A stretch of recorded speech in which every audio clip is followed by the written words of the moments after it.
Kan si ajaa'ibu biyyi nagaa erga dhabdee turteetti. Uummanni ati mararfattuuf akka baalatti harca'aa jira. Hunduu dantaa mataa isaaf malee dantaa uummataa kan qabu hin jiru jettee mitiire. Dhugaa kee anis siifa mirkaneessa.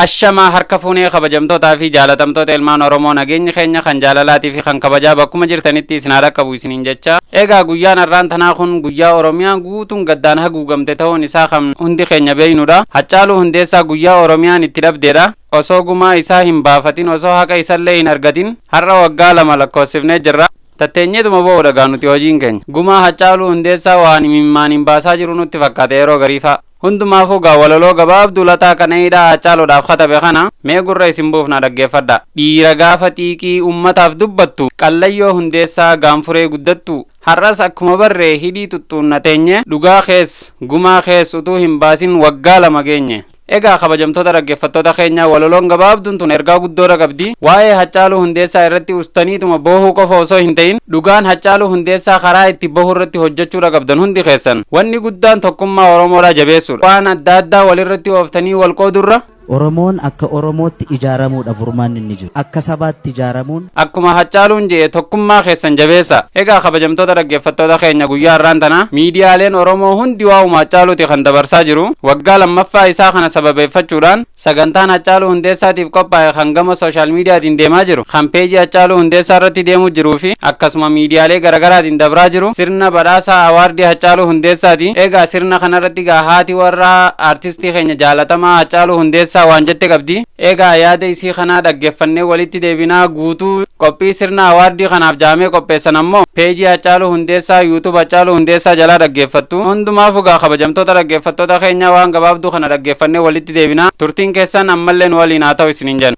Boo'icha dhiisaadha waliif daddabarsuudhaan uummata biraan gahaa isiniin jenna. Laayik gochuus hin dagatinaa.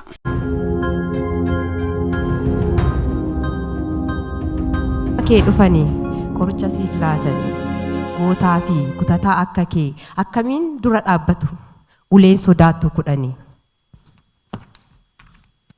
Kan si ajaa'ibu biyyi nagaa erga dhabdee turteetti. Uummanni ati mararfattuuf akka baalatti harca'aa jira. Hunduu dantaa mataa isaaf malee dantaa uummataa kan qabu hin jiru jettee mitiire. Dhugaa keeti anis siifa mirkaneessa. Silaa dhugaa kee irra ciisanii dhiiga kee dhuganii akkamiin nagaa argatu ree? Jidduutti uummata keetu dararamaa jira. Mee aceekoo maal jettaan isaaniin? Waa'ee keenya yoo itti dhiisnee silaa naman dhiisu dubbii keenyatti akka hin taane otoo jirruu nuti akka hin jirre maal godhu jiruu faana gargar baane itti dhiisnee silaas gadi hin teenye walii gallee yookaan alaan galle mee beekaamoo wallaalaa kam koomannaa nuuf hin galle rakkannee akkam taana wal guduunfuun wal sakaaluun dantaa taate walii gamnee rakkoonis keenya taate mee yaa rabbi yaa gooftaa koo tokkicha koo mootii hundaa walii galiitii nuuf toli hin dandeessa harkaa qabda jiruu jechuuf jiruu miti nuti akka jirrutti jirra nu gamteetti nu dhaqqabiisitti iyyanna. Egaa uummanni kees waaqatti iyyachaa jira. Aceekoo ati dhugaadha dhugaan garuu fira hin qabdu nuti dachee sobaa fi shiraan xaxamte keessa jirra. Randagamaa moxobii bajjii baqaqsuu kootii shira yartuun dadhabee qe'ee godaanuun kootii shirri yoom dhugaa moote yoo waaroo marte malee yoo xiqqoo turte malee bahee daggalan jira dhugaa barbaachan joora.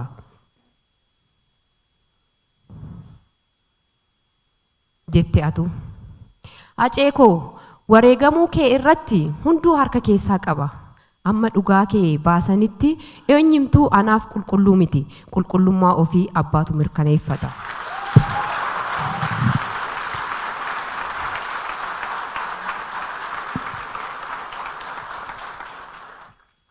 Aceekoo dhugaan kee waaqaa gaditti warreen diraamaa nurratti hojjetan dhugaa kee dhoksan micayyoo si bira turtee fi namoota si ajjeesuuf ajajaman bira jira. Aceekoo yoo naaf eeyyamte gaafii isaan gaafadhu dhiifama guddaa waliin.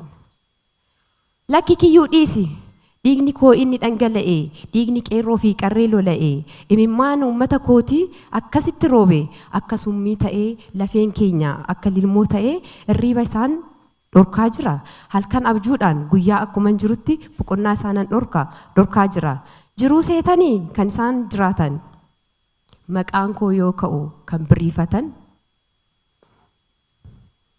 gaaddidduu isaaniitiin kan rifatan gaaddidduu isaaniitiin kan rifatan onnee isaanii keessaa dhugaan koo kan dhidhiitachaa jirtu hundi isaanii of beeku nyaanni ittiin goru dhugaatiinis akkasumatti ayyaanni irraa fagaateera dhugaan kiyya oolee hin buluu ofumaan dubbatu isin callisaa yaa ummata koo tokko ta'a waliin qoqqoodinaa kaayyoo tokko qabaadhaa dhiiga keenyaan dhiiga keessan lafee keenyaan lafee keessan cimsaa kan quba isin qabu malee kan quba isinitti qabu malee kan quba isin qabu hin jiru sin ofumaaf quba wal qabaadhaa amantii qabdanii waaqa kadhadhaa jedhii ummata kootiif ergaanaaf dabarsi kan saanii waaqaaf dhiisi tole kaacee koo erga jettee dhiiseera dhugaan kee dhugaadhaa mul'atee ifa jira haqa kee hinaaluu beeka si miidheera si dhabee jiraachuun hedduu namii tullee dhiifama naaf hin godhin an yoomuu siif tolle edaa miidhanii deemurraa miidhamutu caalaa onnee dhugaan miite harka rabbiitu yaala jette mitiire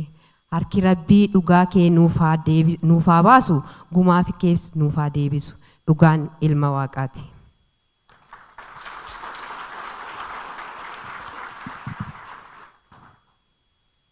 Acee koo ati anaaf ijoollee sadii uummata keef ijoollee sadii umrii dargaggummaa keetiin nuuf kennitee seenaa bara baraa galmeessitee deemtetta ati goota caalu erga ati deemtee maatii fi uummanni kee cabinni laphee keenya kan itti boqatu kaayyoon kee kan galmaan ittiin geenyu dhaloota dhufuuf kan dabarsinu dhaloonni dhalootaaf dabarsa jennee yaannu waggaa har'aa irratti faawundeeshinii Hacaaluu Hundeessaa hundeessineerra.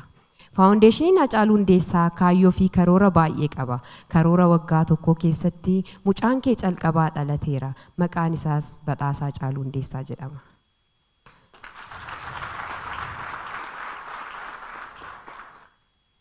Badhaasni Hacaaluu Hundeessaa isa calqabaa fi seenaa qabeessa yoo ta'u tokko jedhee kan ati sanyii mootii keessatti tulluu jala malkaa yaatu maaltu booresse taliila kanaa lubbuu akka tasaa baatu qaama biyyee nyaatu maaltu ri'aa fi koodeesaa gana kan jette waa'ee keenya jechuun quuqama uummata keetii kan ibsite galma barkumeetti jirtu ijoollee Booranaa jirtu ijoollee Wallaggaa jirtu jettee biyya hunda waamte alaa eegaa hin abjootiin abjuun taane kaafadhu farda keetiif 4 kiiloof si tu'aane jettee kan uummata keetti onnee horte adawaa Oromoof kan deebiste daandii dheeraatu na hafee kan fuuldura koo jiru booddeetti garagaree bookee fi tafkiin lakkaa'u lubbuu biliqa baatuuf maafan gola naanna'a saba koof falmee du'een Taaddasaa Birruu ta'a biyya koof falmee du'een Oliiqaa Dingilkoo ta'a jettee gootota hedduu waamtee atis akkuma isaanii nurraa godaante.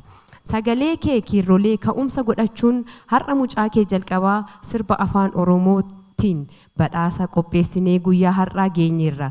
Guyyaan har'aa guyyaa addaa yoo ta'u dorgomtoonni har'a injifatan imaanaa guddaa Aceen isin irraa qabu yeroo hunda akka yaadattan adaraan isiniin jedha.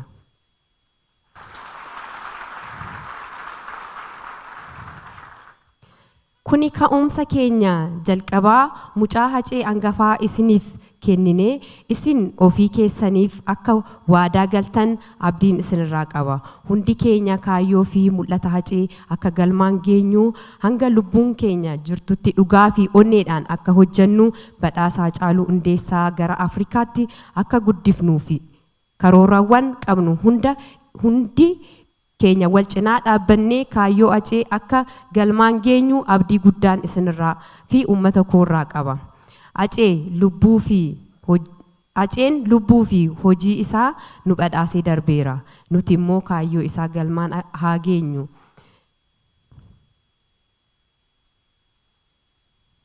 Warreen Aceedhaaf sirbitan barreessitan waan hundaan hojii adda addaa hojjettan maqaa Aceetiin galatoomaan isiniin jedha.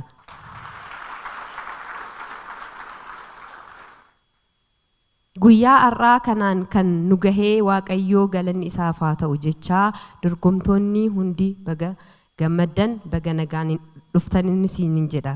Warroonni kaayyoon faawundeeshinii Hacaaluu Hundeessaa akka galma gahu yaadaan hojiin beekumsaan ispoonsaraan waan hundaan nu cinaa dhaabbattan hundi keessan maqaa faawundeeshinii Hacaaluu Hundeessaatiin galatoomaa. Dhugaan Acee akka bahu akkuma yeroo mara jedhu amantii qabdaniin Waaqa nu kadhaa. Dhugaan ilma Waaqaati galatoomaa. Tole egaa kabajamtoota dhaggeeffattoota keenya akkuma dhaggeeffattan wanni isiin jette kun waan ergaa guddaa qabu. Kabajamtuun teenya jaalatamtuun haati warra Hacaaluu Hundeessaa haa galatoomtu. Nutis akkuma ishitti garaan nu badee waan gonu wallaallee harka marannee taa'aa jirra. Hundumaafuu gaa Oromoon dhugaa Hacaaluu Hundeessaa barbaadu irratti itti yaaduu qabdi jenna. Akkanumatti tattaanii boo'uun kun ga'uudha qaba amma booda. Teessaniituma komentii jalatti ashangulliitii boo'ichaa maali noo karaa dhugaan itti argamtu jala deemne baasuu danda'uu qabna dhiigaa Hacaaluu Hundeessaa. Bahu qaba dhiigni Hacaaluu Hundeessaa boo'icha keessaa ba'a boonyee dadhabnee jira buleeyyiin boo'ichaanii miti gumaa Hacaaluu Hundeessaa qaba. No boo'ichi barwaa takka galma nu geessu maaliifi akkanumatti boochee maal boocame waggaa lama boo'u jirra maal fitu jirra boonyee nuti faana ijjiinu keessa duute. Isinuma deemtanii gidduudhaan bahennantanii nuti maraanne ergaa Hacaaluu Hundeessaatu guyyaa tokko nagaan arganne wallaahi dhugaan nutti himan. Kanaafuu uummanni keenya waan danda'uun boo'icharraa walabatee qabsoo isaa finiinsa itti fufuu qaba. Akkas dhugaa Hacaaluu Hundeessaa barbaadu danda'uu qabna. Kara saniin malee karaa boo'icha komentii walii goonee maali no kara kanaan dhugaan Hacaaluudhaan baatu. Ussaniituma boo'icha postuudhaan olina gahee waa'ee boo'ichaa nu adiisa haqa isaa barbaada. Hojiidhaan deemnee haqa isaa barbaannee baasuun dirqama keenya jechuudha. Kanuma isiniin jennagaa kabajamtoota dhaggeeffattoota keenya kanuma waliif daddabarsuudhaan uummata biraan nuuf gaa isiniin jennaa hamma qophii biraatiin walitti dachaanutti.